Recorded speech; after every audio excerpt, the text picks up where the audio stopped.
हर हर महादेव, जय श्री राम, राधे राधे।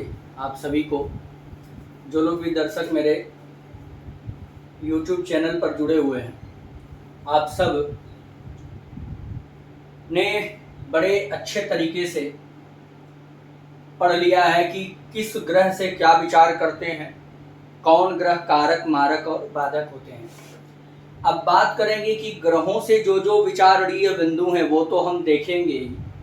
कुंडली में जो हमारे 12 भाव हैं, प्रत्येक भाव से किन किन चीज़ों का विचार होगा, आज हम इस बिंदु पर चर्चा करेंगे। क्योंकि जब आप किसी भी व्यक्ति के जीवन की गणना करेंगे तो उसके जीवन में जो समस्याएं आ रही हैं वह केवल आप एक बिंदु से नहीं देखेंगे। आपने केवल ग्रहों की स्थिति देख ली तो नहीं काम चलेगा, उसके उस भाव से जुड़े हुए भी विचार करने पड़ेंगे। क्योंकि अगर किसी के सिर में दर्द है, ठीक ना, तो सिर का जो कारक ग्रह है उसको तो हम देखेंगे ही, लेकिन साथ में भाव भी देखेंगे और राशि भी देखेंगे। तो तीनों का ज्ञान होना आवश्यक है। तो अब आप कुंडली के प्रथम भाव से क्या क्या चीज देखते हैं, ग्रहों से क्या क्या देखते हैं, आपने यह सीख लिया है। अब भाव से, तो पहला जो भाव होगा कुंडली का, यानी लग्न भाव या तनु,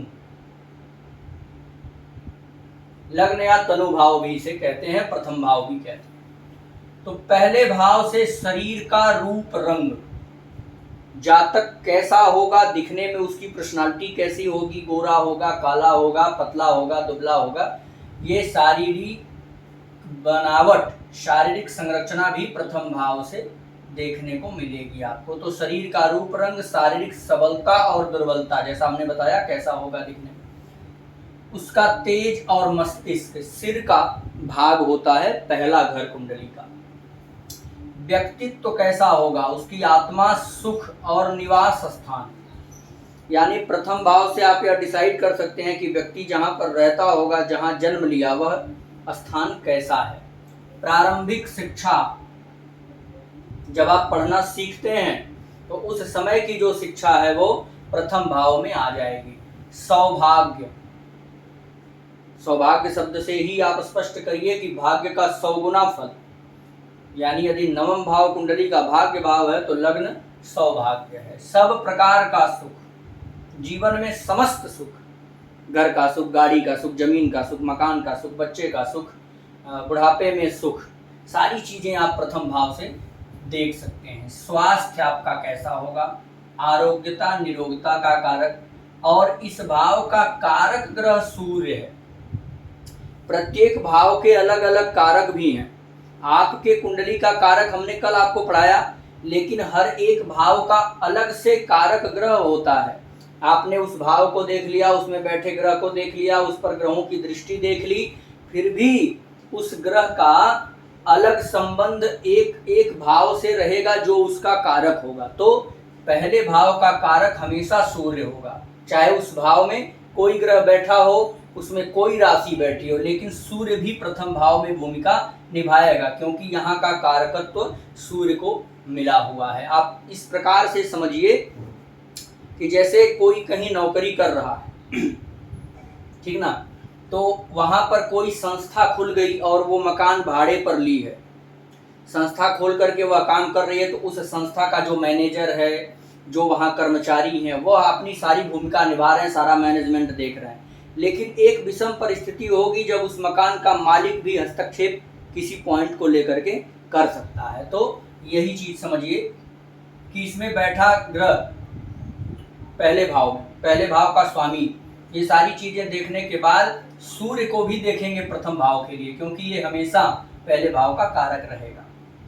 द्वितीय भाव, द्वितीय भाव से कुंडली का जो दूसरा घर है, उससे हम पैतृक धन, जायदाद, बैंक बैलेंस, संस्कार देखते हैं। कोई व्यक्ति बहुत पढ़ा लिखा है लेकिन उसके अंदर संस्कार है या नहीं है, ये दूसरा घर बताता है। मुंह, इससे हम मस्तिष्क, सिर देख रहे थे तो दूसरे घर से मुंह देखेंगे, और मुंह के अंदर का टोटल हिस्सा, जीभ हो गई और तालू हो गए, या उसके अंदर जो भी भाग है, दांत मसूड़े, सब दूसरे घर में आ जाएंगे। मुंह के भीतर का टोटल भाग, दाहिना नेत्र आ जाएगा, वाचा शक्ति यानी आपके बोलने की शक्ति कितनी रहस्यमयी है, कितनी प्रभावी है, यह दूसरा घर तय करेगा। आपका कुटुंब, पटीदार, जीव और श्रवण शक्ति, आपके पास सुनने की कला किस हिसाब की है, बोलने की कला, खान पान आपका दूसरे भाव में,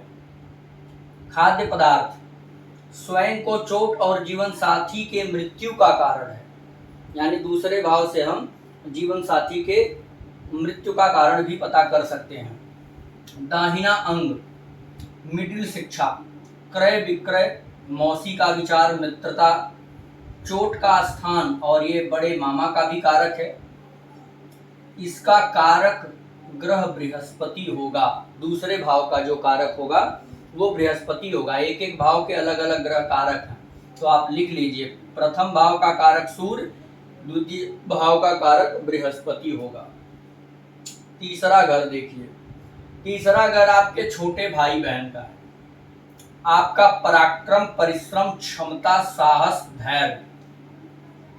तीसरा घर जो है ये बड़ा महत्वपूर्ण है। आप किसी की जन्म पत्रिका देख रहे हैं, व्यक्ति बड़ी लंबी लंबी बातें कर रहा है, मैं अरबपति बनना चाहता हूँ, करोड़पति बनना चाहता हूँ, मैं जीवन में बहुत धन अर्जित करना चाहता हूँ, क्या मेरी यह इच्छाएं पूर्ण होंगी? तो आप तुरंत उसके तृतीय भाव पर जाइए और उसका पहले परिश्रम देखिए, क्योंकि यह तो बात तय है कि जो जीवन में कर्म करेगा उसी को सफलता मिलेगी। तो केवल बोलने से तो आपको कुछ होगा नहीं। तो आप जब भी कोई व्यक्ति प्रश्न करे कि मैं बड़ी बड़ी चीजें करना चाहता हूँ, तो तृतीय भाव देख लीजिए। यदि तृतीय भाव उसका एक्टिव है, अच्छे ग्रह बैठे हुए हैं, संघर्ष उसके जीवन में दिखा रहा है तीसरा भाव, तो ही आप कह सकते हैं कि हाँ आपको यह अवश्य प्राप्त होगा। यदि तीसरा भाव पीड़ित है या कोई सौम्य ग्रह बैठा हुआ है तो वह आलसी प्रवृत्ति का व्यक्ति होगा, वह केवल बात कर सकता है, कार्य नहीं करेगा। इच्छा शक्ति यहाँ से देखते हैं, संघर्ष देखते हैं, कंधा और दाहिनी भुजा, सिर हो गया प्रथम भाव, मुख और चेहरा, दांत, मुंह, मसूड़े सब कुछ आ गए आपके द्वितीय भाव में। अब गला और कंधा तक, भुजाओं तक कहाँ आ गया? तीसरे भाव में। ठीक है, यहाँ से गला, दाई भुजा, दया, कान और वीरता, ससुर का भी विचार तीसरे भाव से होगा कि आपके ससुर जी का स्वभाव आपके लिए कैसा रहेगा। हायर सेकेंडरी शिक्षा तीसरे भाव से। जीवन साथी का भाग्य होता है तीसरा घर। अस्थि, हड्डी, वस्त्र, दास दासी का विचार आप तीसरे घर से करेंगे। लेखन, संवाद, संचार, व्यवहार आपका, संपत्ति का बंटवारा तीसरा घर निर्धारित करता है कि बंटवारा आपका आसानी से हो जाएगा या केस मुकदमा, जेल जुर्माना भी झेलना पड़ेगा। दूसरों को दुख देना, आप दूसरों को सुख देने वाले प्रवृत्ति के हैं या दुख देना चाहते हैं, ये तीसरा घर निर्धारित कर देगा। छोटी यात्राएं, कर्तव्य का पालन, आप अपने कर्तव्य का पालन करेंगे या कामचोर होकर के, कायर होकर के, कर्तव्य से विमुढ़ होकर के भाग जाएंगे, यह तीसरा घर निर्धारित करेगा। मनोरंजन का भाव है, इस भाव का कारक ग्रह जो है वो मंगल है। फिर से देखिएगा, पहले भाव का कारक सूर्य, दूसरे का गुरु, तीसरे का मंगल, ये कारक ग्रह भी हैं। यानी इन भावों का जब विचार करेंगे तो हम इन ग्रहों को भी देखेंगे कुंडली में, चाहे ये कहीं भी बैठे हों। इस चीज का आप ध्यान रखिएगा। आप अपनी जन्म पत्रिका बनवाना चाहते हैं, ज्योतिष सीखना चाहते हैं, या फिर आपके घर में किसी बच्चे की जन्म पत्रिका बनानी है या किसी ग्रह की शांति करवानी है, रुद्राक्ष या रत्न से संबंधित कोई जानकारी चाहते हैं, तो आप हमें कॉल कर सकते हैं, मैसेज कर सकते हैं और आप जानकारी ले सकते हैं। और इस वीडियो में जो लोग भी मेरे साथ जुड़े हुए हैं, आप सबको बड़ी सूक्ष्म जानकारी मैं देता रहूँगा जो आपके जीवन में कुंडली से जुड़ी हुई सारे भ्रम दूर करेगा। जय श्री राम।